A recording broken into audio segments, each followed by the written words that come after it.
আর এই মুহূর্তে যে বিশেষ খবরের দিকে আমরা নজর রাখবো, আজকাল বলি খুনের ঘটনায় 10 দিনের পুলিশ হেফাজতের নির্দেশ।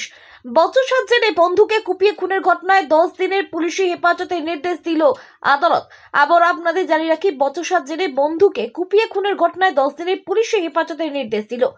গভীর রাতে ক্লাবের অনুষ্ঠানে বন্ধুকে কুপিয়ে খুনের ঘটনায় সৌরভ দাসকে পুলিশ গ্রেপ্তার করে এই দিন কাঁথি মহকুমা আদালতে তোলা হলে কাঁথি মহকুমা আদালতের বিচারপতি সৌরভ দাসকে 10 দিনের পুলিশি হেফাজতের নির্দেশ দিয়েছেন।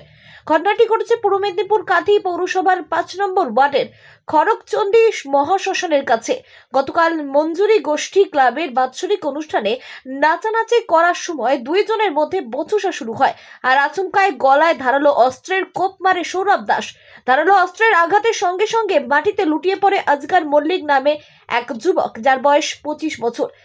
তাড়াতাড়ি আজকালকে কাঁথি মহকুমা হাসপাতালে নিয়ে গেলে কিছুক্ষণ চিকিৎসা চলার পর গুরুতর আহত যুবকের মৃত্যু হয় বলে চিকিৎসক ঘোষণা করে। তবে অভিযুক্ত যুবক সৌরভ দাস অস্ত্রের কোপ মারার পর অভিযুক্ত যুবক ক্লাবের ওপরের একটি ঘরে লুকিয়ে ছিল বলে অভিযোগ।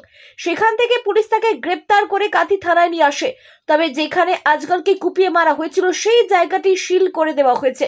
পুলিশ তদন্তে নেমে ক্লাবের সম্পাদককে দেবাশিস আচার্যকে আটক করেছে। আটক করে তাকে জিজ্ঞাসাবাদ চালাচ্ছে পুলিশ। এই দিন সৌরভ দাসকে 10 দিনের পুলিশি হেফাজত চেয়ে কাঁথি মহকুমা আদালতে তোলা হয়েছিল। কাঁথি মহকুমা আদালতের বিচারক 10 দিনের পুলিশি হেফাজতের নির্দেশ দিয়েছেন।